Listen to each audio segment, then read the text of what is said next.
This will be the first upload of Freddy Krueger's Tales of Terror #1, Blind Date by Bruce Richards. This is a special narration done by a longtime subscriber on the channel and friend Joe Thomas, but don't worry, that one guy who always voices Freddy is still doing those. Enjoy!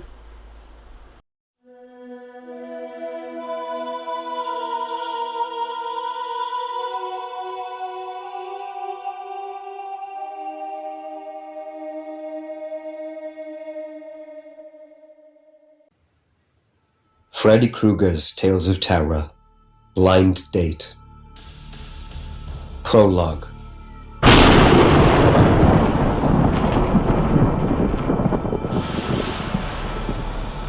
Sheets of rain pounded the houses along Elm Street, the windows bending the trees nearly at their roots.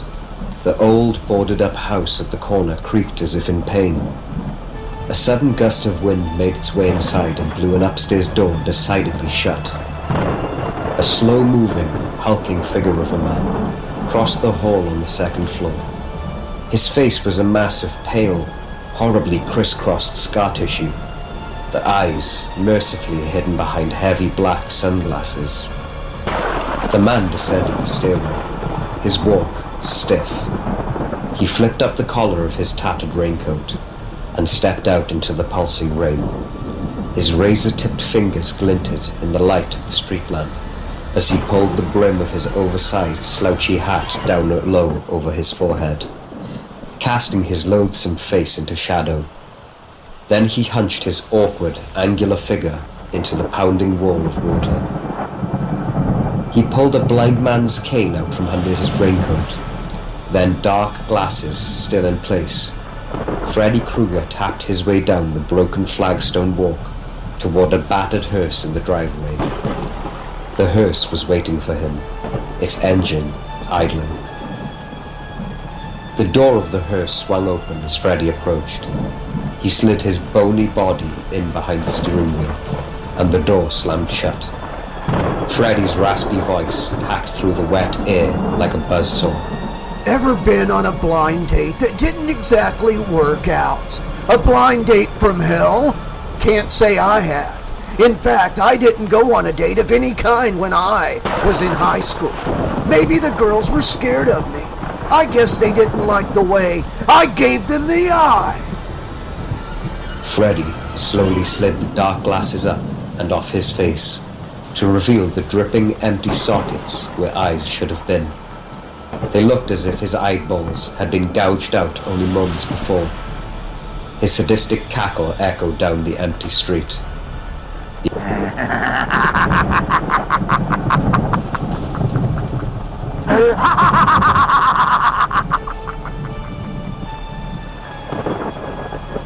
Yeah, I never had a date, but maybe this time, Freddy gets lucky. The hearse coasted down the driveway, then disappeared into the gloom of night.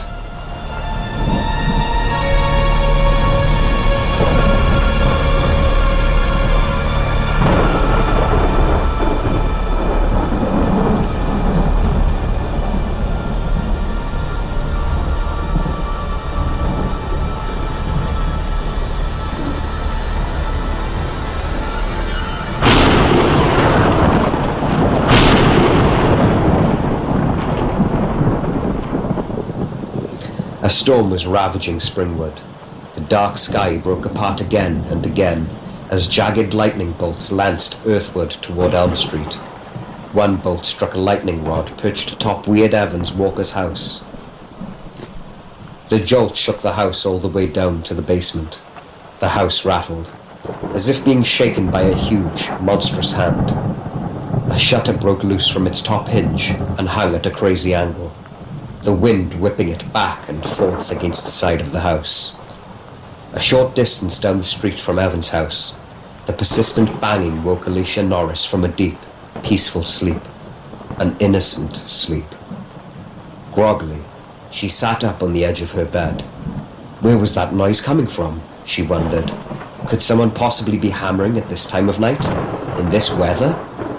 She hunted for her slippers with her bare toes. The wood floor felt cold and wet against the soles of her feet. Rain had gotten in. She found the slippers soft and fuzzy and pushed her feet inside. She stood up then and walked to her bedroom window. Outside, the storm raged on. The fierce wind whistled through the trees that grew outside her window, rattling their branches like bony skeletal hands. A sudden bolt of lightning transformed the branches into toothy jaws that wanted to bite her through the window. Alicia jumped back, her heart pounding, and she realized she was holding her breath. It's just the apple tree, she reminded herself. Staring out of her window at the lashing rain, Alicia watched as the neighboring houses, already dark, seemed to grow even darker, as if a shadowy blanket were being lowered over Elm Street. Trees bent to the gusting wind. The wind shifted suddenly then, blowing a sheet of rain against her partially open window. Water shot in, soaking her light cotton pajamas. Alicia gasped as the cold water touched her skin. She slammed down the window, and the storm was reduced to a gentle drone. Still, she continued to stare out the window, mesmerized. Through the relentless rain, the whipping wind, the pounding thunder, she could still hear the banging. Impossibly, it seemed even louder now, even though the window was closed. Where the hell was that banging coming from? Alicia opened her bedroom window again. An angry rush of wind chilled her to the bone through her wet pajamas. She leaned her head out, looking up and down Elm Street for the source of the noise that had awoken her. It was coming from Evan Walker's house. Weird Evan Walker, her neighbor, the butt of virtually every joke told at Springwood High.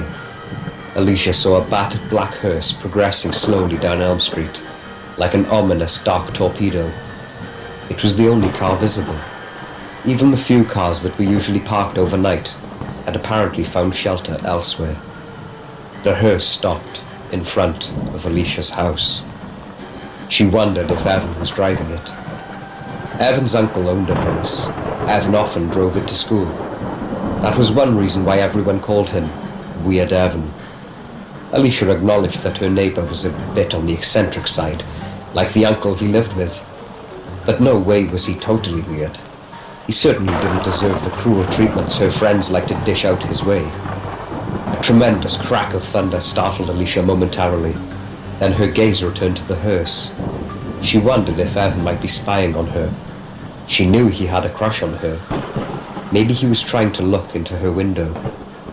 A small noise behind her made Alicia jump. She turned and saw her door closed, unchanged. She glanced at her digital clock just as it clicked to midnight.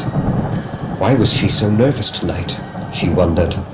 Alicia had never been afraid of storms before, and she was such a heavy sleeper that storms usually didn't even wake her up. Lightning flashed, illuminating Elm Street in the eerie, glaring glow. In that moment of brightness, Alicia saw Evan, skinny, bony Evan, walking purposefully down the street, apparently oblivious to the rain. He looked like he was drenched to the bone, but his eyes were glued to the sidewalk in front of him, and he seemed lost in a world of his own. He was cradling a wet kitten in his arms, Alicia realized. Probably another stray, she thought. Evan had more than a dozen pet cats, and he was always adding to his private menagerie. As if he could sense her watching him, Evan glanced up at Alicia's bedroom window. Alicia quickly stepped back, hoping he hadn't seen her. When she took a sidelong peek out the window again, he was gone. But the hearse was still there, in front of her house. Alicia strained her eyes, trying to see if there was a driver. She was able to make out a silhouette, someone wearing a big, floppy hat. Then the driver's window slowly opened. Another flash of blinding lightning startled Alicia, her eyes closing in quick reflex. She rubbed them, then opened them slowly, an icy chill running through her rigid spine. The driver of the hearse came into focus, and two empty eye sockets stared up at her, glowing with a diabolical light, like tiny twin boilers alive with flames. Then Alicia heard a sadistic laugh. It came to her in a wave and grew louder before echoing away again. as if sucked back inside a hideous mouth. Alicia wanted to run. There was no place to go. The car window rose again, and the hearse rolled down Elm Street and turned into Evan Walker's driveway. Fixed with fear, Alicia continued to stare out of her bedroom window, oblivious to the rain pelting her face. 1, 2, Freddy's coming for you. A children's play song she hadn't heard for years, not since she was a little girl jumping rope with her Elm Street friends. 3, 4, better lock your door. No, Freddy Krueger was dead and in hell. His body was ashes. Alicia knew this was true because her own mother had been a part of the lynch mob that had burned the child killer to a black crisp. So then who was driving that hearse? And why had he stopped in front of her house? Like a paperclip drawn to a magnet, Alicia felt an overwhelming compulsion to find out who was in the hearse. Her fear of a moment ago was replaced by a furious anger.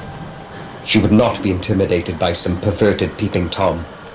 She'd find out who it was and call the police. Alicia threw on some clothes and made her way down the stairs to the first floor of her house, careful not to waken her mother, who was a light sleeper. She grabbed her raincoat from the hall closet and pulled it on. Then she slipped out of the house and made her way down Elm Street to Evan Walker's house. The rain had let up some by now, but the sky was still ominous with grey clouds that threatened to burst at any moment. A ghostly sky, she thought. As Alicia walked up Evan's driveway, she began to rethink her impulsive decision to follow the hearse. The rain was seeping through the seams of her raincoat. It still wasn't too late to turn around and race home, back to the comfort of her bed. Alicia shivered, from cold or fear, she wasn't sure which. A million horrible thoughts crowded her brain. She knew that running home and hiding under the covers wouldn't really comfort her, not while there was someone in a hearse watching her, maybe even stalking her. Her steps slowed as she approached Evan's garage. She lowered her head to peek into the garage door window, and it was grimy and covered with cobwebs. She couldn't see a thing. She wiped some of the dirt away with the sleeve of her raincoat and pressed her forehead against the filthy pane. Suddenly, she heard a crack near her, and felt the glass pane shake against her forehead. She jumped back with a start, a scream caught in her throat. Then she heard it again. This time, Alicia saw it. A rat leapt at her from behind the window, smacking its head on the pane of glass. Alicia felt herself gag as the rodent bared its tiny, yellow, razor-sharp teeth at her. Get a grip, Alicia commanded herself, struggling to get her breathing back under control. Then she heard soft laughter coming from the basement of Evan's house, like someone laughing at a private joke. Or was it the wind? Glimmering light emanated from the basement window. Someone was down there. Her heart pounding, her body shivering and on the verge of collapse, she carefully made her way through the saturated lawn to the basement window. She peeked inside and saw a fire raging inside an old rusty boiler. A shadow moved in front of the boiler's open mouth. A man, tall, angular, feeding the fire. He wore a hat, the hat from the hearse. His back was to her, sharply outlined by the blazing light behind him. He cackled wickedly and started to turn toward Alicia. Slowly, purposefully. Alicia experienced dread as she had never felt it before. Then just as the man was about to reveal his identity to her, an alley cat shrieked loudly, painfully. Alicia bolted upright in bed. A nightmare. Or was it?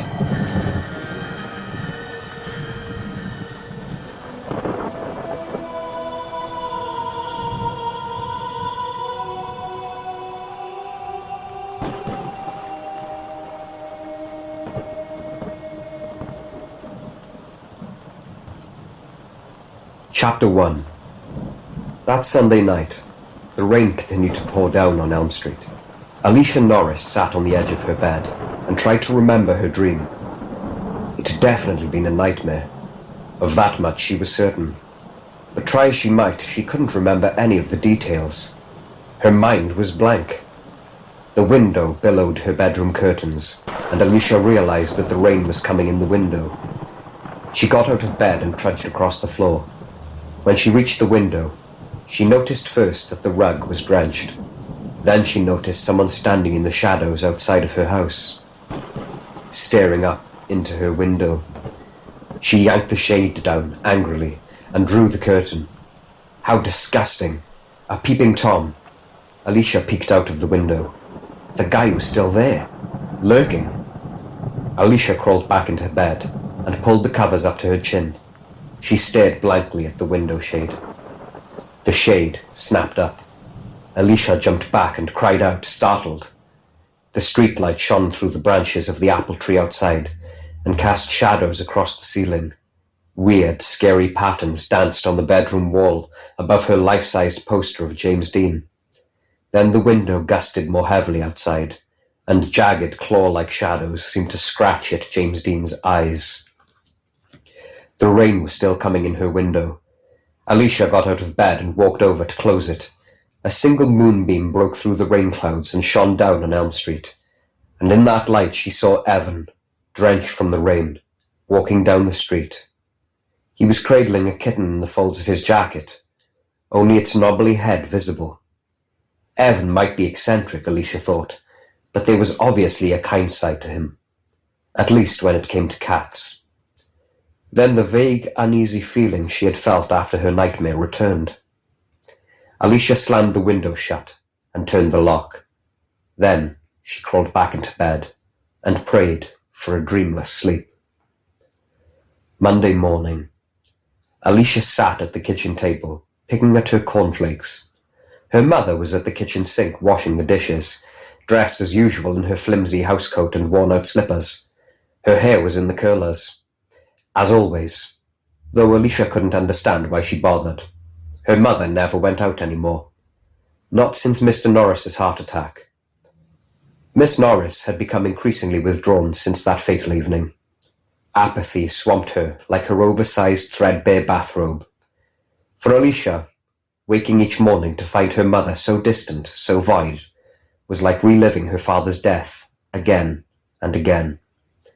She loved her mother dearly, and understood her mother's pain and her loss, but for Alicia the pain was twice as hard to bear. When she lost her father, she knew she had also, in effect, lost her mother. Alicia felt a familiar self-pitying welling inside her. Thinking about her father's death and her mother's mental collapse never got her anywhere. Her 17th birthday was only a few days away, and that seemed fraught with its own problems. It was the day when Coach Wilson would choose the captain of the cheerleader squad, and Alicia's double cartwheel needed serious work. Alicia knew that no matter how hard she worked, her main rival, Ellen Sawyer, probably already had the position locked up. Ellen Sawyer would probably get the homecoming queen vote too. How could Alicia compete with a goddess? Ellen was tall, blonde, beautiful, and athletic, and she had money. Why bother? Alicia wondered. It just didn't seem fair that one girl should have so much going for her. Of course, Alicia knew that she was attractive too, at least everyone told her so. But compared to Ellen, Alicia considered herself too skinny, and kind of small and pale, and she hated the smattering of freckles across her nose. Oh well, she thought. At least she had her artwork. Nobody could take that away from her. She had applied for a scholarship to an expensive art school, and she believed she had a chance of winning that. Go ahead and let Ellen become a professional cheerleader, if that's what she wanted. Alicia rubbed her sleepy eyes.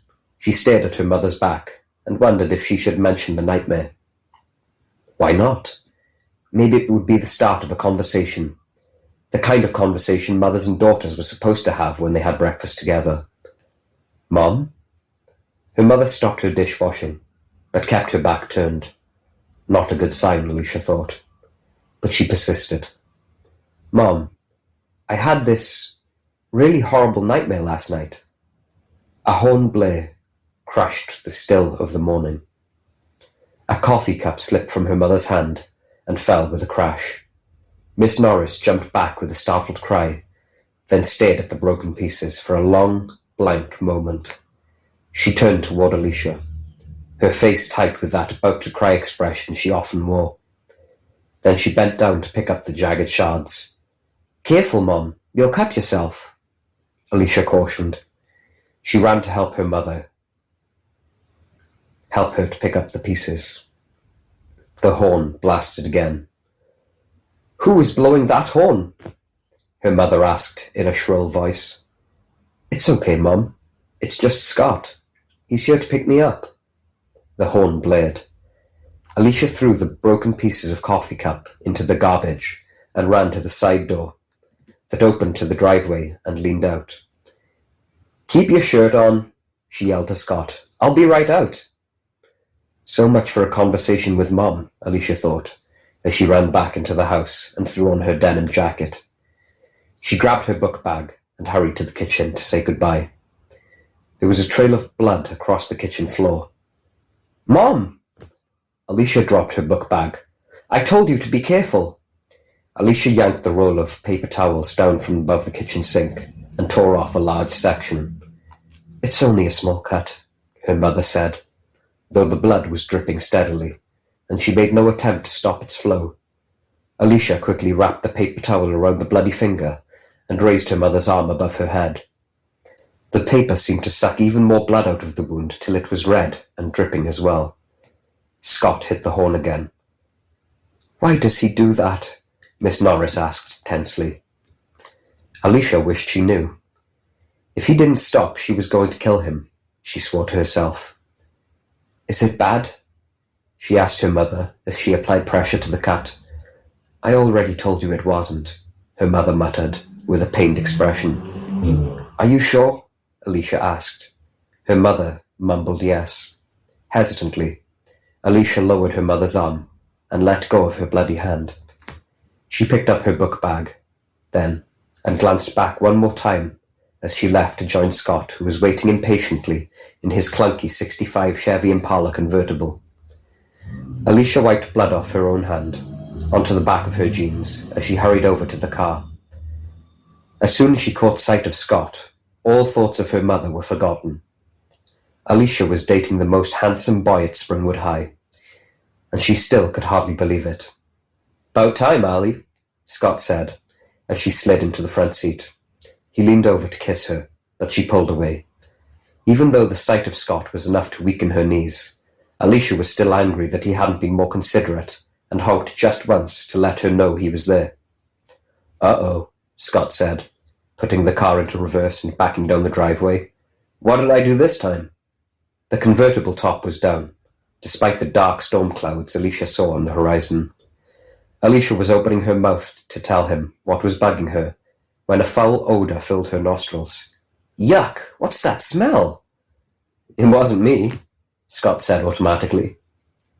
Alicia suppressed a smile. It was hard to stay mad at Scott. Still, she thought she would stay mad at him for a little while. She tried to keep the frown on her face, which wasn't hard given the smell emanating from somewhere inside the car. "So, what's bothering you this morning?" Scott asked, giving her a seductive look with his sapphire eyes. "Your car stinks." She reached for her seatbelt. Scott shrugged. "It's an old car." Before Alicia could fasten her seatbelt, Scott shifted into first and gave the car plenty of gas. The car shot forward and Alicia fell back against her seat. Scott slammed hard on the brakes then, and the tires screeched as Alicia pitched forward, helpless. She didn't even have time to scream as her forehead met the windshield.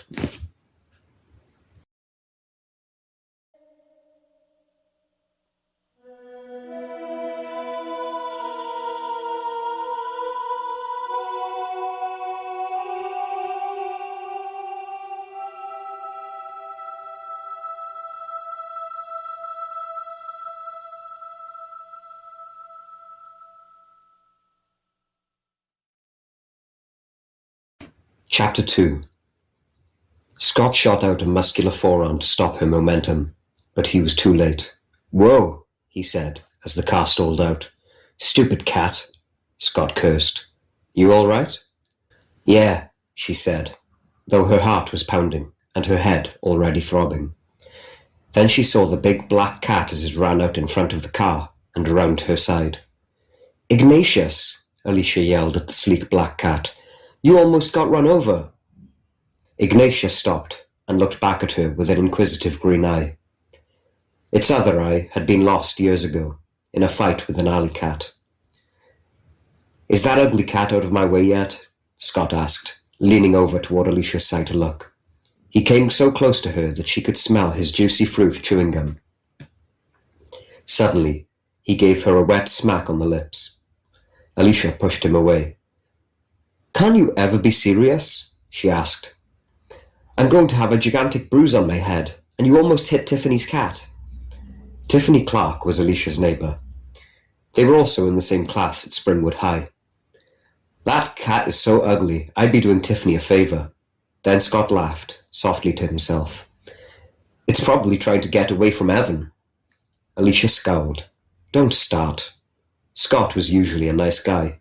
Alicia knew, but something about Evan brought out the mean streak in him. It was a side of her boyfriend Alicia didn't like to see. Scott removed the wad of gum from his mouth, rolled it into a tight, dry ball, and flicked it away in the direction Ignatius had run. "Why do you always pick on Evan?" Alicia asked, giving Scott a sour look. She didn't really expect an answer, and Scott ignored her question. He restarted the car and slapped the stick shift into first. "Man, you're crabby this morning." Then he hit the gas pedal, and they rode off. He's right, Alicia realized. She did feel crabby, and it wasn't just because Scott had honked his horn more than once or Mom had cut herself. Alicia rubbed her sleepy eyes. She really hadn't slept well. Maybe that was it. They drove down Elm Street past Evan's house. In the driveway the hearse was idling, the driver's door wide open. The hearse, a fragment of Alicia's dream, returned, then disappeared again. She glanced back over her shoulder to see if Evan was in the driver's seat, but the door of the hearse closed before she could get a good look. "What were you saying before about Evan?" Alicia asked, trying to recall more of her nightmare. "Huh?" "Something about cats." An image of Evan holding a cat entered her mind. Had she really seen that last night, or only dreamt it, she wondered. "Well, nah, I can't tell you. It's too sick." Scott's smile was a challenge. "Get real, Scott. I'm not a baby," Alicia said, with more confidence than she felt. Sometimes Scott really did gross her out. Big time. "You don't really want to know," Scott said with a shrug. "You told me once that you don't like to hear stuff like that." "I said I don't like to hear people say mean things about Evan Walker, especially things that aren't true," Alicia countered. "Are you really sure you want to hear about it?" Scott smiled innocently. Alicia paused. She knew Scott was baiting her, but she had to hear it anyway. "Yes," she finally said, then prepared herself for the worst. "I heard Evan was cutting off cats' heads and sticking them on poles," Scott said matter-of-factly. "He has them stuck all over his backyard." "That is such a crock of—" Alicia shook her head in disgust, then remembered something. "I know where you got that." "Got what?" "That story. It's from a TV special last week. There was a rumor about that serial killer, Eric Betts, from when he was a teenager." "Hey, I thought you didn't get into that kind of stuff." "I don't. I was flipping through the channels and just happened to hear that part." "Hey, I've got news for you, Alicia. That was no rumor," Scott said. "Betts was a sick dude." "So you admit you saw it on TV?" Alicia persisted. "Yeah. So what?" "See? I knew it." Alicia was triumphant. She had caught Scott in a bold-faced lie about Evan. "Knew what?" Scott asked, feigning innocence. "That Evan didn't do what you said he did. You started that rumor about him and the cats." Alicia was tight-lipped. Evan wasn't exactly a regular guy, but he certainly wasn't a serial killer, thank God. "Come on, the guy's definitely weird. Why else would he drive around in a hearse?" Alicia shrugged. "Some people like antique cars. Besides, it's not even his car. It belongs to his uncle, and it probably runs better than this old rust bucket of yours," she said, giving the car interior a kick with her sneaker. Scott winced as her foot hit the car. His eyes narrowed. Just what is bugging you this morning? Well, since you asked, I don't like you honking the horn so much when you come to pick me up in the morning. It scares my mother. Alicia ran her fingers through her wind-blown auburn hair. Everything scares your mother. Why can't you just wait till I come out? Or come in to get me? Because then I'd have to talk to your mother. Ha ha, very funny. Alicia cringed. She knew her mother was in a bad shape, but she hated the thought that her friends knew it too. Besides, Coach called an early practice and I'm in a hurry, Scott continued, oblivious to the hurt he'd just caused Alicia. As they drove past Fred Krueger's old abandoned house, Alicia thought again about her nightmare. Had she dreamt about Freddy Krueger? Alicia noticed that the for sale sign in the overgrown front yard was tilted at an odd angle. Who would buy that thing? She wondered. No grass could possibly survive through the weeds, and no birds could possibly be interested in the withered, dead trees. It was a house only a rat could love. A real eyesore. Even if a potential buyer didn't know the history of the house, it looked so spooky and uninviting that she couldn't imagine any normal family showing interest in it. Not for long, anyway. Allie, I wonder about you sometimes, Scott said, out of the blue. You wonder about me? Alicia said sarcastically. Why? Because I'm the only one who sticks up for Evan Walker? Yep. What's wrong with that? Alicia asked defensively. But she was glad that Scott didn't answer. She really didn't want to fight with him. Hey, there's Ellen and Johnny walking up on the sidewalk, she said to change the subject. Even in grey sweats, Ellen looked gorgeous.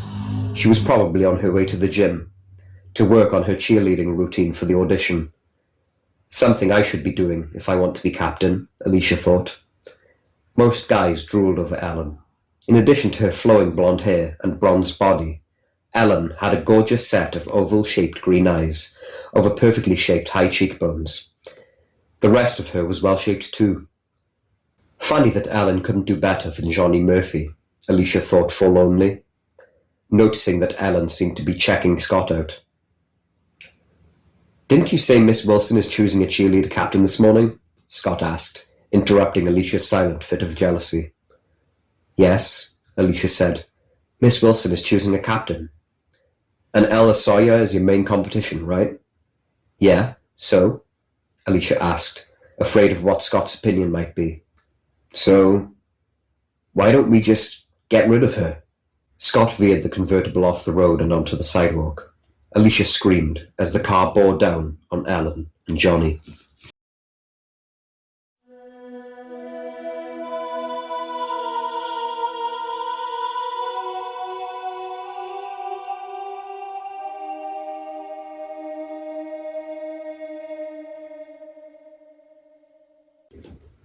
Chapter 3. At the last moment, Scott cut the wheel and Johnny and Ellen jumped off to the side. What are you, nuts or something? Johnny yelled angrily. He dropped his gym bag and in one quick step was at the car. Alicia saw a gleaming flash as Johnny whipped a switchblade from the pocket of his brown leather bomber jacket. In one smooth motion, he flicked open the blade and stuck the point of the knife right in Scott's face. Alicia gasped. Her eyes were glued to the red dragon carved on the knife handle. Johnny was a solid, stocky boy. A third-string receiver on the Springwood Night Owls football team. He had thick black hair and dark, sharply chiseled features. A lot of girls seemed to find him attractive, but Alicia thought he looked like a weasel. Johnny and Ellen had been dating for only a few weeks, but Alicia had a feeling that their relationship wasn't going to last much longer. Ellen liked to play the field, and Johnny was the jealous type. It was a dangerous combination. Alicia only hoped that Ellen's next conquest wouldn't be Scott. Scott didn't flinch. One day you're going to pull that little knife number on the wrong person, Murphy. Scott shut off the car's engine. Apparently, he didn't care that he was parked on someone's lawn. With a smirk, Johnny put the knife away. Then his hand shot out as he tried to slap Scott playfully in the face. Scott batted his friend's hand away, and the boys shadowed boxed for a minute, as the girls looked on. You're both crazy, Alicia said, relieved that the tense moment was over. I thought you said you were in a hurry, she reminded Scott. The boys finally stopped goofing around. "Hey, you walking today?" Scott asked Johnny. "No, we're flying, genius," Johnny said sarcastically. "My MG's being tuned. I'm picking it up right after Miss Wilson names the cheerleading captain," Ellen said, giving Alicia a sly look. "I don't know what's the matter with Johnny's heap this time." "It's not a heap, it's a jeep, and I'll have it running by tomorrow, all right?" Johnny said. "But you were supposed to pick Boomer up," Scott reminded his friend. "We've got an early practice this morning." "Why don't you guys just pull your money and get one car that runs?" Alicia joked. "Why don't you just walk everywhere from now on?" Scott shot back. Alicia was about to tell Scott off when she noticed Alan smiling at him. "So where's Boomer?" Scott asked Johnny. "Probably still waiting for me to pick him up," Johnny said with a shrug. "I'd better go get him," Scott said, glancing at his watch. "Coach will freak if Boomer's late for another practice." He started the car up. "See you later." "Not if I see you first," Johnny countered, reaching into the car to flick Scott's nose. Scott swatted Johnny's hand away as the car roared off, leaving twin tread marks on someone's neatly manicured lawn. Scott glanced at his watch and gave the car more gas. The Chevy struggled to pick up speed. "I hope Boomer's not fooling around with Tiffany somewhere. We could both get booted off the team for being late." "I wouldn't worry about it," Alicia said as she tested her seatbelt. "You and Boomer are his two best players. The coach wouldn't dare cut you from the squad." "Maybe not. But I'll for sure have to do extra laps in full gear if I'm late. Not even star quarterbacks get a break." As they raced back down Elm Street, Alicia spotted Boomer. "There he is." "Where?" "Beating up Evan," she said, pointing to Evan's driveway. Scott swung the steering wheel hard, and the car shot up Evan's driveway. He hurtled himself out over the car door and ran over to where Boomer had Evan in a headlock. "Let's break it up, dude," Scott said to Boomer, trying to pry Boomer's arm away from Evan's neck. "We're going to be late for practice." But Boomer was intent on what he was doing. With his free arm, Boomer shoved Scott away. Evan's face was turning blue. His eyes were practically bulging out of their sockets. Evan gurgled as a length of pink drool dribbled out of his mouth. "Boomer, stop!" Alicia screamed. "You're killing him!"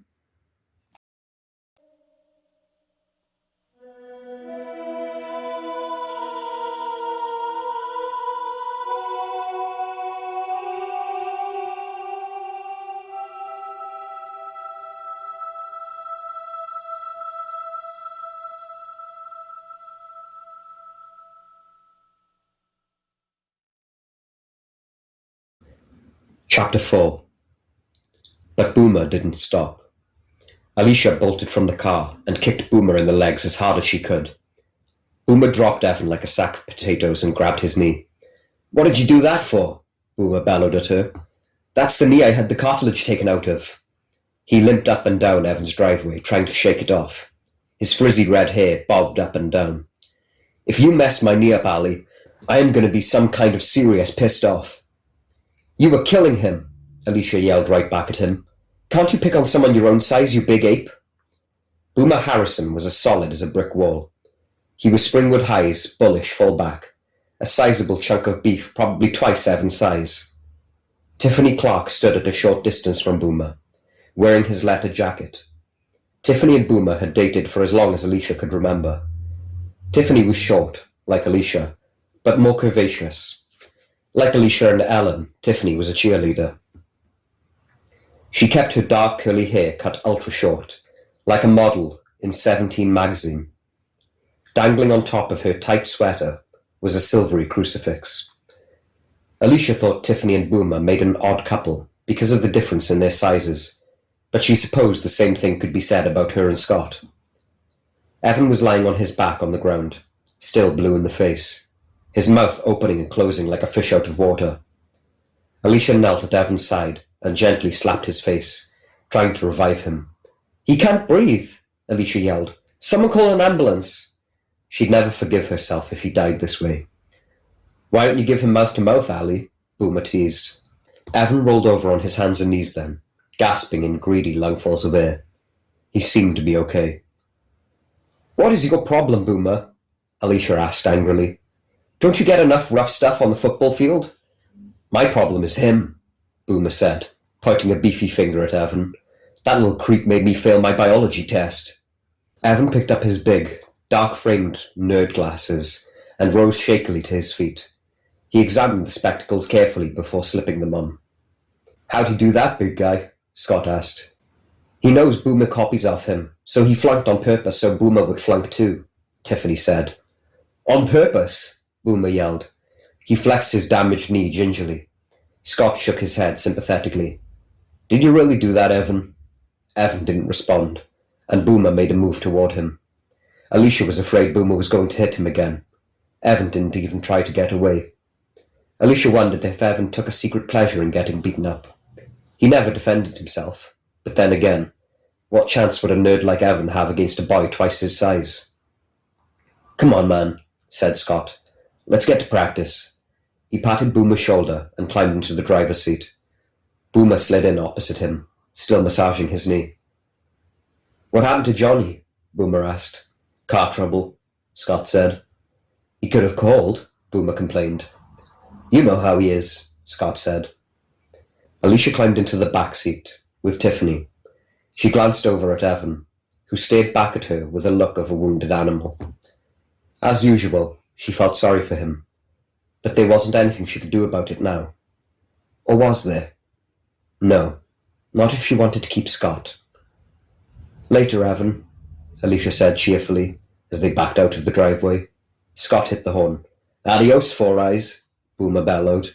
I'll see you after school. Boomer pointed his forefinger at Evan like it was the barrel of a gun, and pulled the trigger as they drove away. Pow! You're dead. Driving down Elm Street, Scott was laughing. That little guy is such a riot. You can stand there and pound on the dude all day and he won't do a thing. Won't even say a word. Some kind of masochist, if you ask me.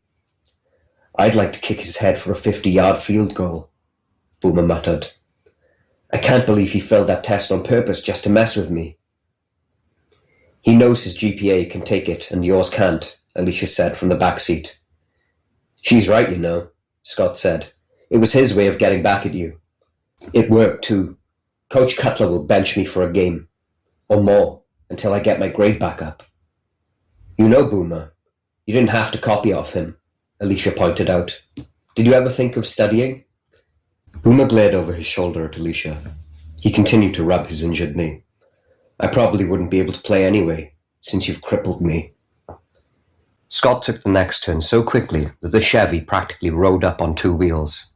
Alicia was about to complain, but Tiffany beat her to it. I'd like to get to school in one piece if you wouldn't mind, Tiffany said, looking around her for a handhold. Where are your seatbelts? There aren't any in the back, Scott said, zooming on ahead. Alicia leaned close to Tiffany and asked, Do you smell something funny? It's horrible, Tiffany said, wrinkling her nose in disgust. Up front, the boys were talking about Evan again.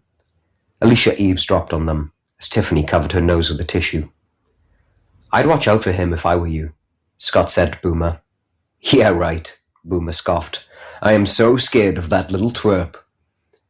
It's the quiet ones you gotta watch out for, Scott told him. They're the ones who really wig out.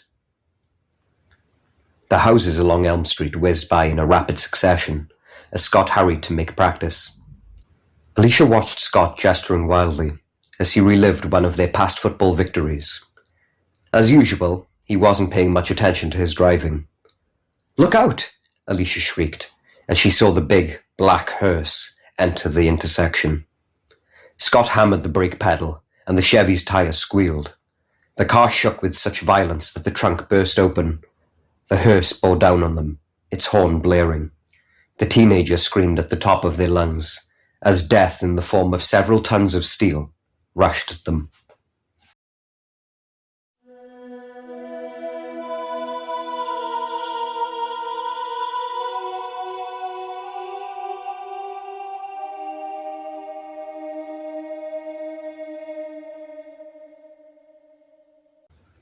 Chapter 5. But the hearse skidded to a halt just inches shy of the Chevy's front bumper. For what seemed like ages, Alicia just sat in the car, thanking her lucky stars that she would live to see another day. In the front seat, Boomer was livid. "That's Evan's car," he screamed, staring daggers at the hearse. "That little prick just tried to kill us." "Easy, Boomer," Alicia said with a shudder. "It was just an accident." "Accident my ass," Boomer said, so angry his voice was trembling. He threw open the passenger door and bounded over to the hearse. "Scott missed the stop sign," Alicia called to him. "It wasn't Evan's fault." She really wasn't sure whose fault it was, but it seemed like the right thing to say at the moment. "She's right, big guy," Scott said. "Come on, let's go to practice. It was my fault. I was speeding. I missed the stop sign." "What stop sign?" "He's dead meat," Boomer said. He started yanking on the door handle of the hearse, but it was locked. "Would you just leave him alone?" Alicia pleaded, though she knew she was wasting her breath. Boomer's muscles rippled beneath his tight t-shirt. He kicked the door so hard with his thick-soled boot that he left a dent. A piece of chrome siding peeled away from the car and hung limply. Then he spat on the windshield. "Scott, do something, please," Alicia begged. "What do you want me to do?" Scott asked with a helpless shrug. "The guy's nuts." "Call the police or something," she suggested. "Sure thing. I'll just use my car phone and punch 911. "Oops, no car phone," Scott said flippantly, looking about the car. "Must have flown out the car when I missed that stop sign that doesn't exist either." Boomer strode back to the Chevy and rummaged underneath the front seat, looking for something. "Boomer, calm down, okay?" Alicia pleaded, but Boomer ignored her. He pulled Scott's tire iron out from under the seat and plodded back to Evan's car, gripping the metal rod so tightly in his hand. Alicia realized with a jolt that he was going to smash in the windshield of the hearse. "Boomer, no!" Alicia shouted. The hearse door cracked open, and Evan's uncle climbed out. Boomer froze. Dr. Hawk was a tall, distinguished-looking gentleman with wavy white hair and a carefully clipped white mustache. He wore a three-piece pinstriped suit. A slender gold chain disappeared into a small vest pocket. It was the type of suit Humphrey Bogart might have worn in an old gangster movie. Like Evan, the doctor wore thick glasses, which magnified his dark eyes. Alicia saw that a bag of groceries had spilled over in the front seat of the hearse.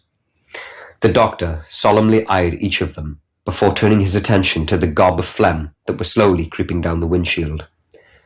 "Young man, you expectorated on my windshield," the doctor said to Boomer in a rich, deep voice.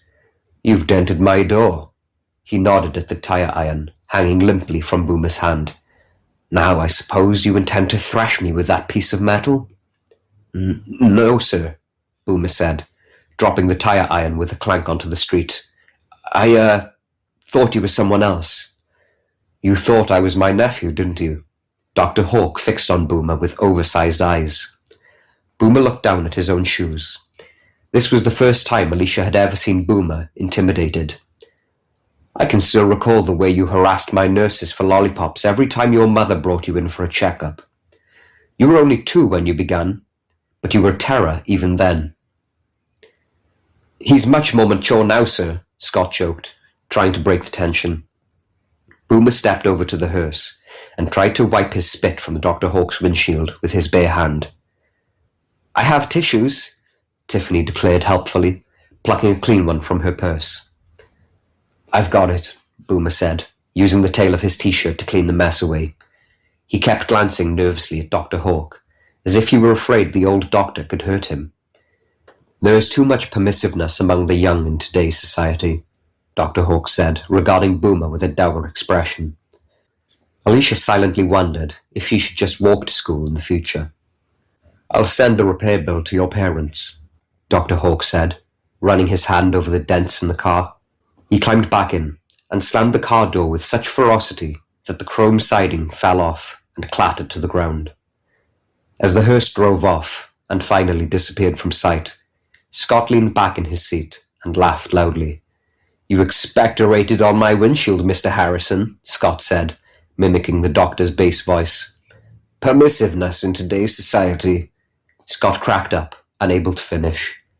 Boomer picked up Scott's tire iron and chucked it onto the floor of the Chevy. "Close the trunk, will ya?" Tiffany said to Boomer, who stood silently by the side of the car. "Boomer, did you hear me?" Tiffany asked, annoyed that he was ignoring her. Don't worry about it, Scott said. The trunk's broken. There's a trick to closing it. I'll fix it later. He glanced at his watch, then at Boomer. Come on, big guy, get in the car. We've got to boogie. You know, football practice. Boomer climbed zombie-like into the car. I told you to slow down, Alicia reprimanded Scott. Maybe this near accident would teach him a lesson, she hoped. I know I was speeding, but that old codger missed the stop sign, not me. He looks as blind as a bat in those big glasses, Tiffany pointed out. He probably didn't even see the stop sign. Scott started the car, and they headed for school. He looked over at Boomer, who was still oddly quiet. You should have seen the look on your face when Old Man Hawk got out of the car. It was like you'd seen a ghost. I did see a ghost, Boomer said, his face as pale as snow. What do you mean? Scott asked. He's dead, Boomer said emphatically. Who? You mean Dr. Hawk? Tiffany asked in amazement. What are you talking about, Boomer? Alicia asked him. My dad was just leaving his shift at County General last night, when they wheeled Hawk in DOA. Dead on arrival. You catch my drift? The guy is dead.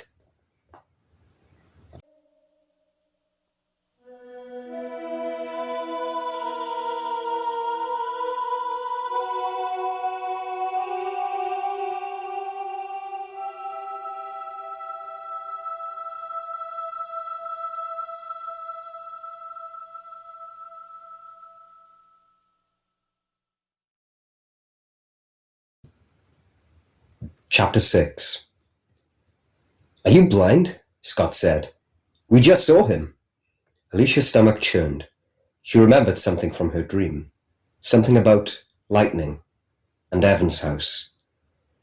My father was positive it was Dr. Hawk, Boomer replied.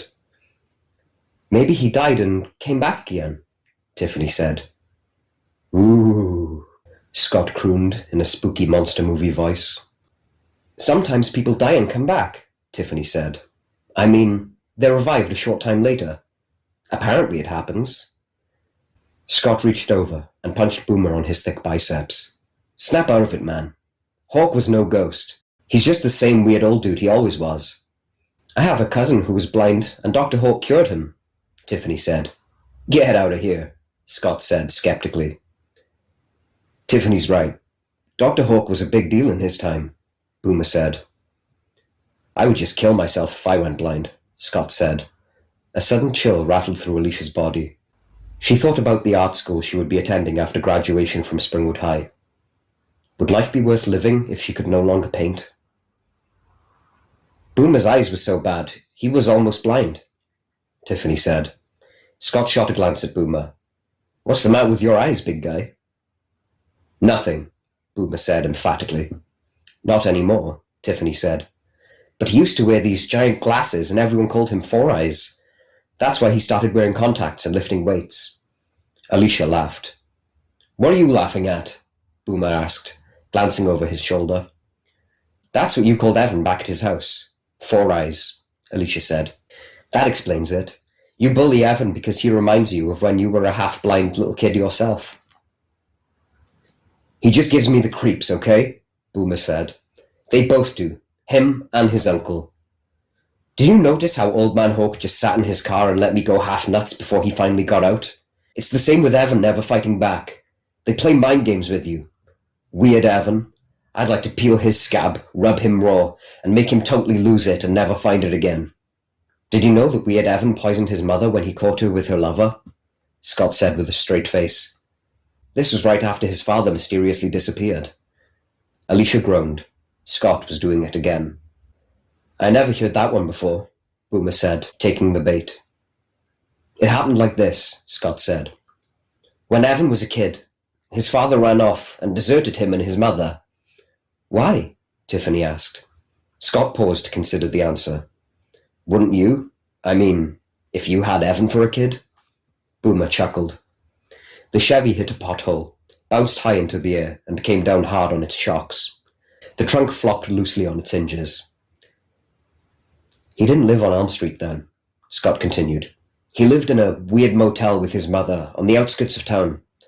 Actually, in a big spooky house behind the motel. They owned the motel, but when the new highway was built, it took all the business away. So it was just Evan and his mother living by themselves in this big spooky old house. This all sounded very familiar to Alicia. Where had she heard that story before? Psycho! Alicia exclaimed out loud, snapping her fingers. Scott frowned. Who's Psycho? Tiffany asked. It's the Norman Bates story, Alicia explained. You know, in the Alfred Hitchcock movie Psycho. I told you, Scott's always making up stories about Evan. Scott shrugged, as if to say, What's wrong with that? As he turned the Chevy into the student lot at Springwood High and found a parking space. We'd better hustle. We're only a few minutes late. Maybe Coach Cutler will cut us some slack if we... What do you mean we? Boomer asked, walking with an exaggerated limp. I've got to get to the nurse's office to have this knee looked at. Scott rolled his eyes as he walked back around to the trunk. I've got a feeling that knee's going to make a miraculous recovery right after I finish running extra laps for Whoa! Scott suddenly reeled back as thousands of flies swarmed out of his trunk like a black cloud. The stench was overwhelming. Alicia felt nauseated. Scott's trunk was always a mess, but this was something else. Oh, I'm sick, Tiffany said weakly, backing away. What kind of bad joke is this? Nobody's sweat socks smell that sickening, Boomer said. Scott walked nervously to the front of the car and pulled out his varsity leather jacket. He came back around to the trunk then, and used the jacket to cover his nose and mouth. Boomer grabbed him by the arm. It's something dead under there, he said, with all the certainty of an expert. I know. I've smelled that before at County General. Sometimes my dad comes home smelling like that.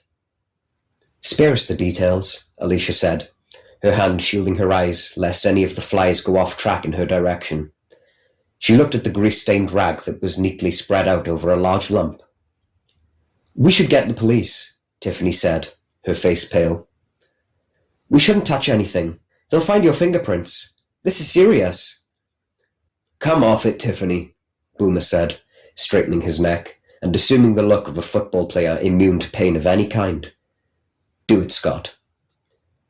Scott inhaled deeply behind the jacket, then leaned into the flies and lifted up the rag.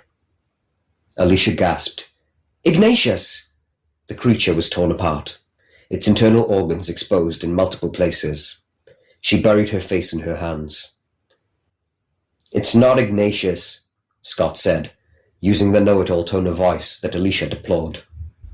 It's black. You can barely tell it's a cat. How do you know it's not Ignatius? Alicia said. It's got patches of white and yellow. You can barely see them with all the blood, Boomer observed. Once again the expert, trying to straighten things out. Alicia made herself look again at the creature. The flies are so thick, she said with a groan. Then she saw Scott doing the unthinkable. Don't touch it! But Scott ignored her. He put his hand onto the scruff of the cat's neck.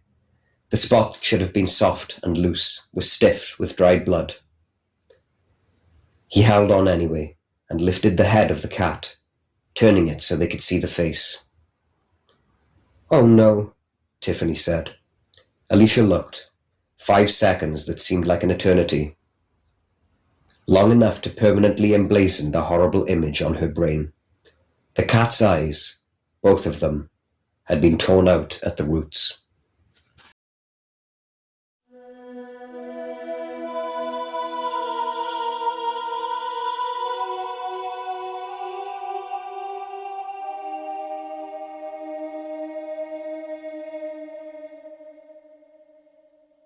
Chapter 7.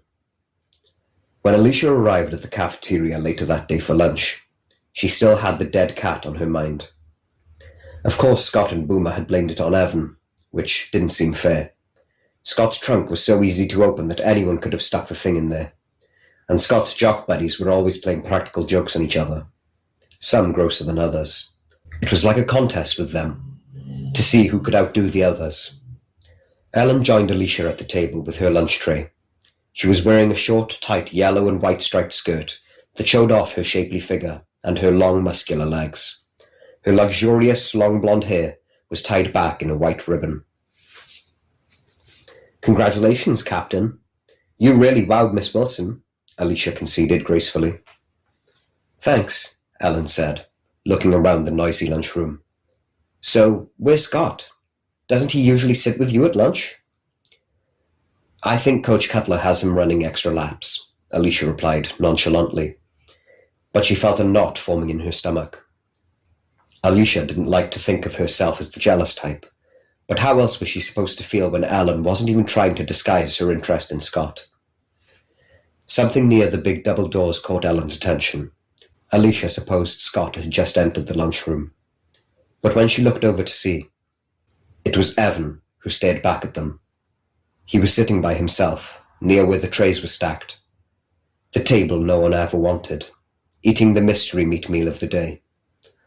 On the table next to him stood something about 2 feet high, covered with a delicate lacy-looking cloth. Alicia wondered what it was. Ellen averted her gaze. I wish Weird Evan would stop staring at me like that, she said curtly. It's like he's undressing me with his eyes. Alicia knew that Evan was probably staring at her, not Ellen. Ellen was just too vain to think that any guy, including Weird Evan, might prefer Alicia over the new captain of the cheerleaders. Ellen opened her little plastic cup of blueberry yogurt and dipped into it with a spoon. Did you hear who Weird Evan is dating? Mary Aldrich, the skinniest guy in the school dating the fattest girl in the state. Boomer and Johnny Murphy came sauntering into the lunchroom just then, with a bunch of guys from the football team. They all had that arrogant jock swagger, looking cool, but Scott wasn't with them.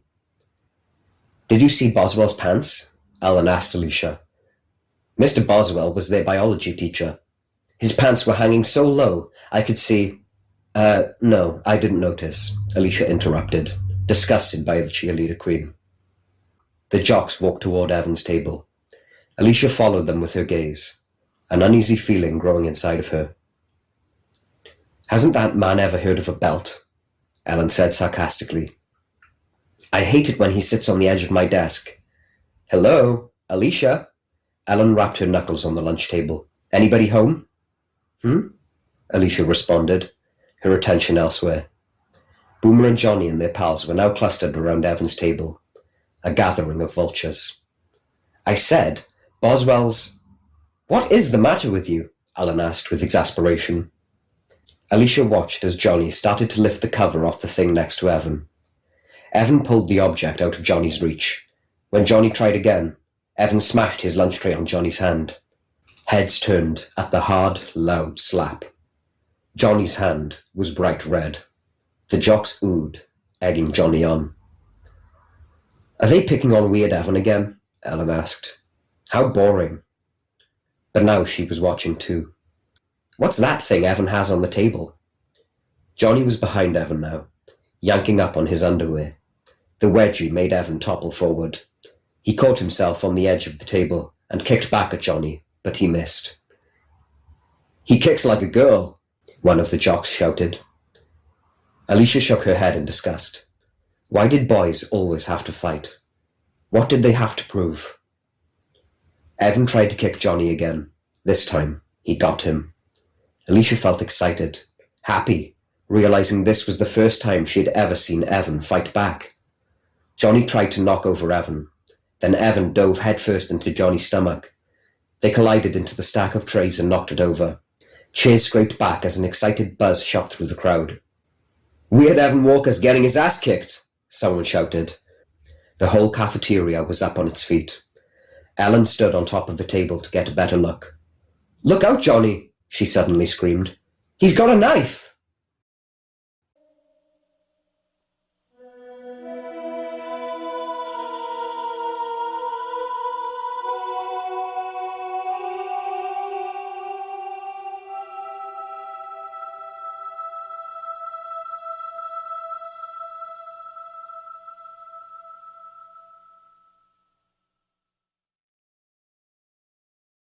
Chapter 8. The bell above Alicia's locker rang loudly, startling her. She tossed her books to the floor of her locker. The hallway was nearly empty now. Most of the kids were already in their classrooms, or rushing to get there. Alicia had a free period next, so there was no need for her to hurry. She needed to relax after the fight in the cafeteria. The incident had unnerved her. Fortunately, Mr. Boswell had broken up the fight before anyone had gotten hurt. Before Evan stabbed Johnny. Before the jocks beat Evan to a bloody pulp. She found her worn copy of Salinger's Catcher in the Rye on the top shelf of her locker and shoved it into the back pocket of her jeans. She'd find a quiet spot and read. She wanted to be alone and chill out. Alicia checked herself out in the small mirror attached to the inside of her locker door. Critical brown eyes stared back at her. She should have done more back in the cafeteria. It's not like I'm Evan's guardian angel or something, Alicia reminded herself. She ran a hand through her unruly auburn hair, the hair that always looked like the wind had just destroyed it, and wondered what it would look like if it were blonde, like Ellen's. She rubbed away the smudge of mascara underneath one eye, then straightened the brown striped shirt she wore over a blue tank top that matched her jeans. She played with her hair some more, trying a different look, but what she really wanted to do was to try on a different personality. A personality that wasn't jealous. A personality that would stand up for Evan, even if it pissed off her friends. She slammed her locker door shut in disgust and walked down the nearly empty hallway toward the back double doors that led out into the parking lot. She'd find a sunny place to read. She turned a corner and 2 teachers hurried by, probably late for their own classes. She heard the sound of boys' voices rumbling up from the gym's class downstairs. The principal's office door swung open a few feet ahead of her. Mr. Boswell walked out and hurried away. Before the door closed, she caught a glimpse of Evan. He was sitting by himself at the end of a long, hard wooden bench, the mystery object beside him. The door slammed shut then, and Evan disappeared from sight. Sudden feelings of guilt engulfed her. She realized that she had never actually spoken to Evan. Not really. He had moved to Elm Street to live with his uncle after his parents had died. That was when he was about 9. In all those years, she had never had an actual conversation with him. Now, she decided, was as good a time as any. She tugged nervously at her hair and took a few more steps towards the principal's office. She opened the door just a crack. Evan noticed her immediately. The ceiling light reflected off of his nerdy black glasses. Even with those thick lenses, she imagined Evan's eyesight must still be pretty poor. Maybe the stare that unnerved so many of her friends was really just the blank expression of a boy who couldn't see more than a few feet past his own face. "Alicia?" Evan called. With a start, Alicia stepped back and closed the door. So much for that idea.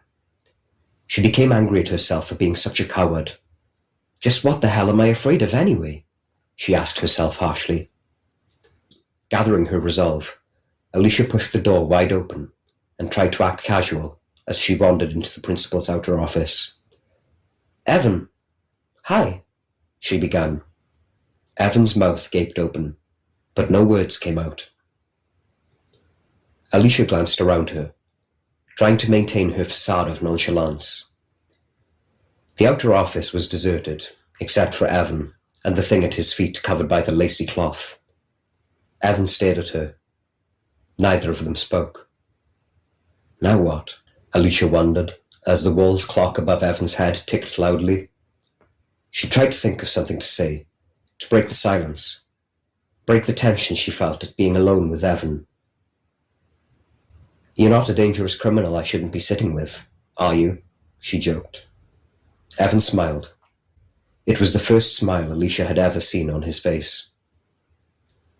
"Of course not," he said. He carefully moved the mystery object to the other side of his feet. "Please, sit down," he added formally. Alicia sat on the wooden bench next to Evan.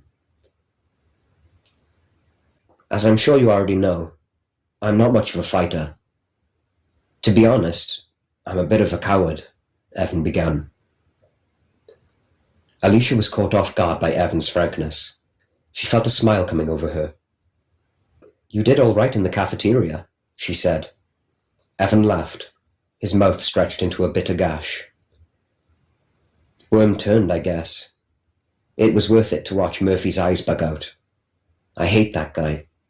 I hate them all." Despite the rancor, Alicia found his words oddly eloquent.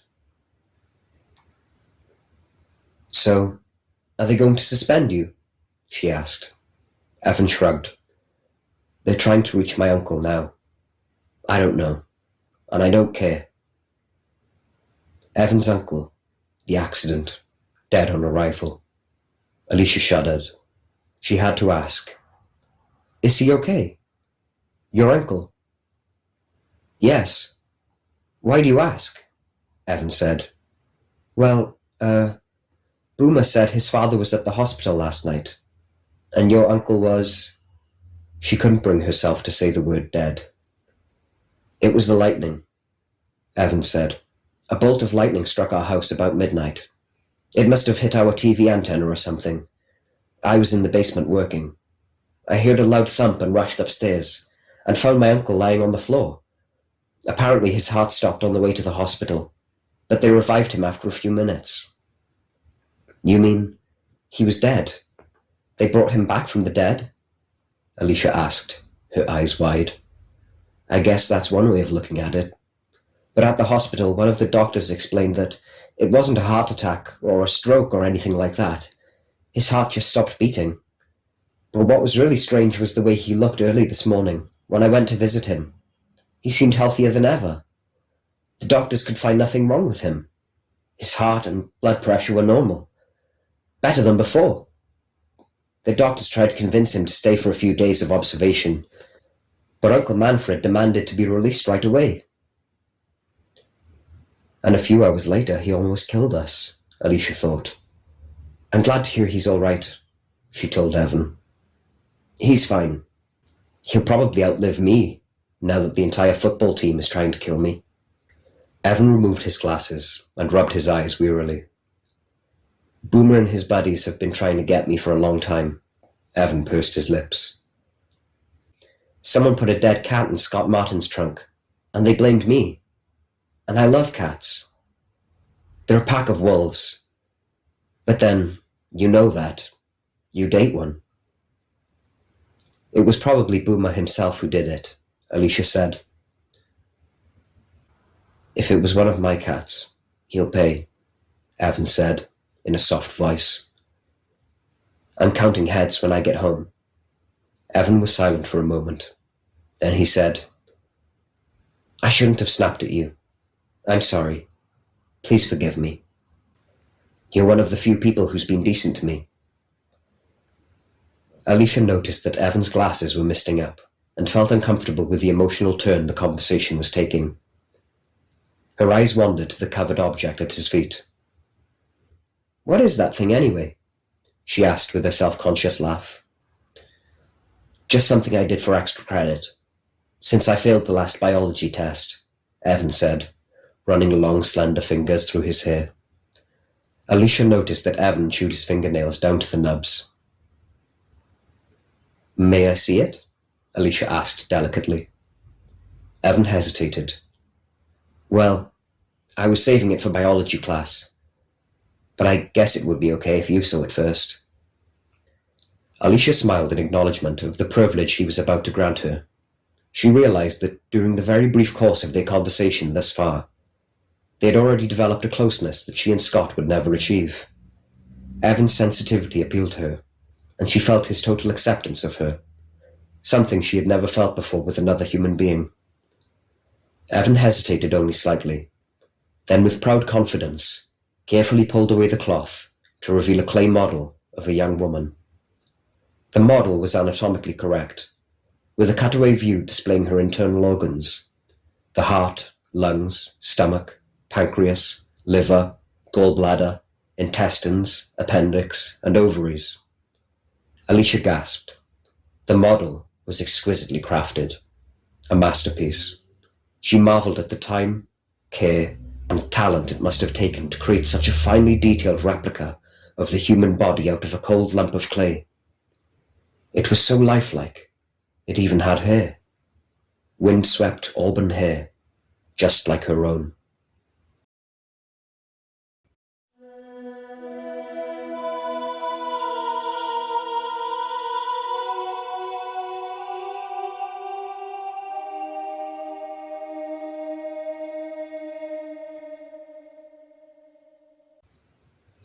Chapter 9. "So what do you think?" Evan asked, staring proudly at his creation. "I'm speechless," Alicia answered honestly. Evan seemed pleased with her reaction. "Thank you." "Evan, is that me?" Alicia had to ask. Evan seemed genuinely surprised. "No, of course not. It's any girl." He shrugged. "Oh, the hair. I just took a few snips from one of my tabbies." "A nice touch, don't you think?" Alicia smiled wanly.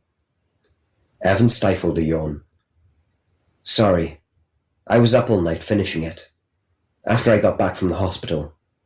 He sneezed. "When I wasn't walking in the rain, thinking about what I'd do without my uncle. He's all I have." Alicia nodded sympathetically. It must have been hard for Evan, being an orphan. Then Evan seemed to withdraw into himself. Alicia glanced up at the wall clock. She was surprised at how quickly the half-hour had flown by. She looked back at Evan, who was again gazing fondly at his clay girl. She reached around Evan's shoulders and gave him a hug of encouragement. His shoulders felt bony beneath the threadbare, oversized Oxford shirt he wore. The shirt was probably a hand-me-down from his uncle, she guessed. Alicia rose to leave. "It really is beautiful, Evan," she said, nodding toward the figure. "Only wish it didn't look so much like me." Evan made it to biology class after all. On one hand, Alicia was glad they hadn't suspended him, but on the other, she knew that the football players would be looking for him after school. They'd surely want revenge for the dead cat in Scott's trunk. Evan told her he wasn't involved, and Alicia believed him. Maybe she should call Dr. Hawke to come pick Evan up, but then she remembered the accident from that morning. She thought of a better idea. She nudged Scott, who sat in the seat in front of her.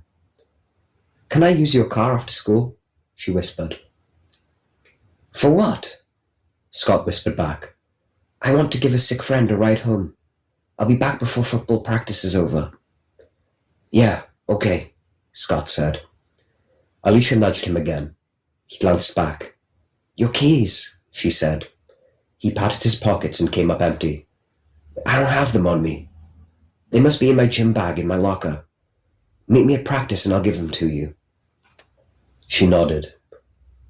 That was one problem solved, but there was something else making her nervous. The clay girl. She turned to look at Evan, who was sitting a few rows behind her. The clay girl, covered, was next to him on the floor. It was an impeccable piece of work, which would mean absolutely nothing to Boomer and his friends, or to the rest of the class for that matter. They would giggle and make fun of it and of Evan, and then they would notice that it looked like her, and the real fun would begin. Alicia hoped Miss Boswell wouldn't get to it today. Then, maybe, she could talk Evan out of showing it. She tried to persuade him that it was too wonderful to show to this class, to leave unattended in the display case. She looked over at Mr. Boswell. He was sitting up front on the edge of Alan's desk, droning on about something. Alan made a face behind Boswell, and several students grinned. From behind her, Alicia heard soft snoring. She glanced over her shoulder and saw that Evan had nodded off.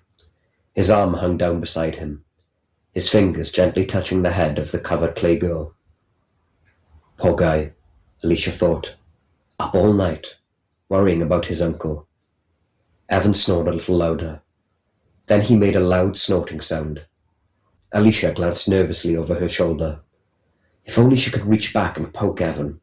She noticed that Boomer, sitting across the aisle, was watching Evan the way a praying mantis stalks a wounded fly. Boomer looked at Boswell, and back to Evan.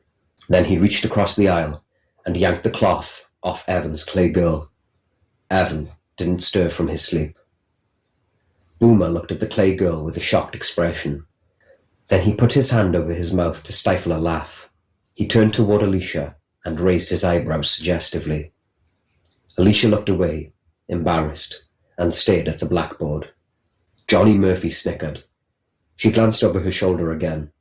Boomer had scribbled something on a piece of paper and leaned it against the base of the clay girl. Alicia took a closer look. It said, Alicia. More snickers and giggles started to fill the room. Alicia tried to wish Evan awake, but he continued to sleep soundly. Alicia swiveled face front again, feeling her face turn red hot. She heard another laugh behind her. She snuck a glance over her shoulder and grimaced. Boomer had stuck a sharp pencil in the clay girl's head. She turned back in anger and saw that Scott was now looking at the clay girl with a big smirk on his face. "Feel any pain in your head, Ali?" Scott whispered. Alicia kicked the back of Scott's chair hard. Someone behind her laughed really loudly. Now heads were turning. Mr. Boswell paused mid-sentence when he finally realized he didn't have everyone's attention. He frowned and pushed himself off Ellen's desk, then walked sternly to the front of Evan's row. Evan's head rested on the desk now, his forehead on a piece of notepaper. Alicia half listened to the scattered giggles from the class. She desperately tried to think of some way to help Evan, and herself, get out of this embarrassing mess. "Mr. Walker," Mr. Boswell barked.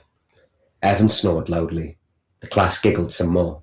"Mr. Walker," Mr. Boswell barked louder. Evan snuffled, and some drool escaped his lips. Johnny Murphy jabbed him with the point of his pencil. Evan sat bolt upright, the piece of paper stuck to his forehead. His eyes flashed open as the piece of paper fell from his forehead to the floor.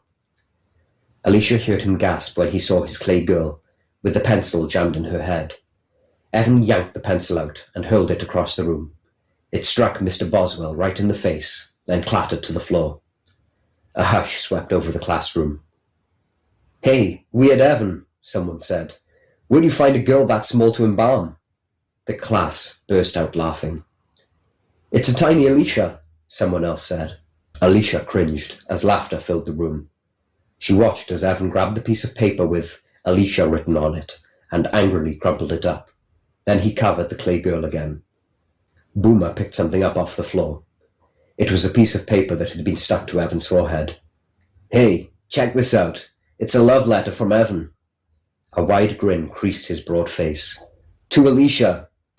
Evan shot out of his chair to grab the letter, then suddenly collapsed, hitting the floor with a sickening thud.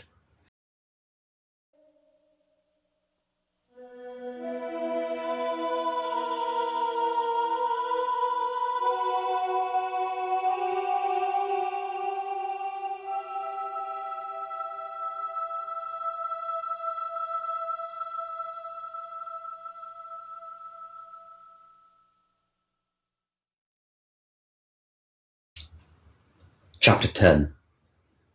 Silence gripped the classroom. Evan was out cold. Then some kids giggled again. Alicia felt a hot pain yank at her intestines. She wanted to yell at everyone, to scream at them, to help Evan off the floor. But she just sat there, staring at the floor, out the window, at the second hand swirling around the wall clock, wishing she were somewhere else, anywhere else. Evan stirred. Slowly, he pushed himself up into a sitting position. Alicia and the rest of the class watched him as he looked at his feet and saw that someone had tied his shoelaces together. He untied the shoes, then retied them. Suddenly, he reached over and snatched the love letter from Boomer. Surprised, Boomer tried to snatch it back, but Evan shielded it with his body. Then, Evan pushed Boomer so hard he lost his balance and fell out of his chair. The class laughed. Boomer's jock buddies in the back row razzed him about being pushed around by a nerd. Mr. Boswell walked down the row and stood before Evan. "You were already in one fight today in the cafeteria. You almost took my eye out with that pencil," Mr. Boswell said to Evan, rubbing his forehead where the pencil had struck him. "Now isn't that enough?" "He had a knife too, Mr. Boswell," someone said, "in the cafeteria, but he dropped it when he saw you coming." "I'm requesting right now to have my seat changed, Mr. Boswell," Boomer said indignantly. "As you can see, Evan is quite violent. He could hurt me. The boy's a menace." Guffaws from the crowd. "And he writes pornography," Boomer added, pointing to the piece of paper Evan still clutched tightly in his hand. "Perhaps you should read your little love letter to the entire class," Boswell said to Evan. Alicia couldn't believe her biology teacher would be so cruel. Maybe he was mad about being hit with the pencil. Evan pressed the letter against his desk to smooth out the crinkles. Then he quickly stuffed it into his mouth. A few pockets of nervous laughter tittered through the classroom. "What's he doing?" someone asked. "He's eating the letter." "No, that's weird." His mouth still full of half-chewed paper, Evan walked down the row, brushed past Mr. Boswell, and walked out of the classroom, slamming the door behind him. Alicia rose from her desk and walked out of the door without bothering to ask Mr. Boswell for permission to leave. Enough was enough. The noise of the classroom diminished, then clicked off completely as the classroom door closed shut behind her. She hurried down the hushed hallways looking for Evan. This was her chance to redeem herself. She'd be a true friend to Evan. As she passed a dark, empty classroom, she heard a chair squeak and scrape across the floor. Was that him? Down the hall, she heard a typewriter clacking away, probably in the reception area of the principal's office. She paused, then cracked the classroom door open and peeked inside. Strange shadows passed through the partially drawn blinds and fell upon the rows of abandoned desks. In the odd lighting, they made Alicia think of rows of tombstones. Was Evan behind one of them? "Evan?" she called softly, but no reply broke the deathly quiet of the room. "Evan?" Alicia heard something creak. "Evan," she whispered. "I know you're in here." She slipped into the classroom when the door closed behind her. It was darker than before. Her hand went to the light switch, but then she thought better of it. Someone might notice. She heard a soft sob, then another. Alicia crept silently up and down the rows of desks, looking for Evan. She finally found him, huddled under a desk, rolled into a ball, like a wounded animal licking its wounds under a bush. Tears streamed out from behind Evan's thick glasses and rolled down his cheeks. Alicia placed a hand gently on his shoulder. She felt so sorry for him, it was breaking her heart. Evan was a strange boy, a strange, hurt boy, but he was also a boy in need of help. "Evan, let's get out of here," she said. "I'll take you home." "No," he said, a sob catching in his throat. "I like it right here. It's safe here." Alicia heard footsteps in the hall and looked up. A dim form passed the frosted glass of the classroom door and continued down the hall. "Evan, don't let them find you like this," she said. "Don't let them see they can get to you. That's just what they want. Don't give them that satisfaction." Alicia knew that if the football players found Evan and her together like this, both their lives would become hell. Evan stopped crying. Alicia continued. "When the bell rings, give the hall some time to clear, and then meet me behind the stadium, by the concession stand. I'll give you a ride home, okay?" No answer. "Okay, Evan?" she asked quietly. "Will you go back to Boswell's class and get my clay girl?" "Yeah," she said softly. "I will." The bell ending the period jangled loudly, and both Alicia and Evan jumped. Then they laughed. Alicia brushed back a strand of Evan's hair. "I'll meet you by the north end of the stadium, okay?" "Okay," Evan said. Alicia slipped out of the classroom. The hallway was already clamoring with students, eager to break free from school, as she hurried back to Mr. Boswell's class.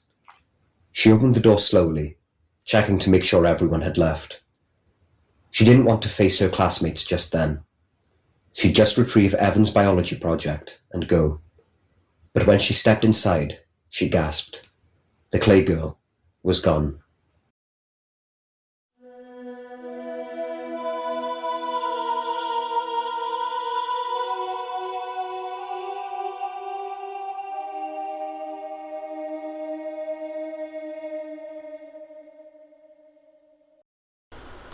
Okay, Slashaholics, this has been chapters 1 through 10 in the prologue of Freddy Krueger's Tales of Terror, Blind Date by Bruce Richards, narrated by guest narrator Joe Thomas. Thank you so much, Joe. Really appreciate you stepping in to help get this book on the channel.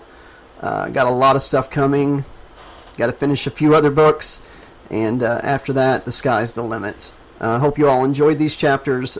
We'll have more chapters out very soon.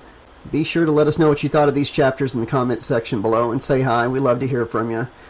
And if you want to support the channel, especially now that the channel is demonetized for the moment at least, you can become a Patreon member. We also have the books for sale on Amazon. You can do a cameo video. You can do one-time donations through Cash App or PayPal. There's all kinds of different ways to support the channel. They'll be in the pinned comment below and the description. But thank you so much for listening. And until next time, this has been your friendly neighborhood 80s slasher librarian saying thanks for listening, be excellent to each other, and we'll see you soon. And as always, pleasant dreams!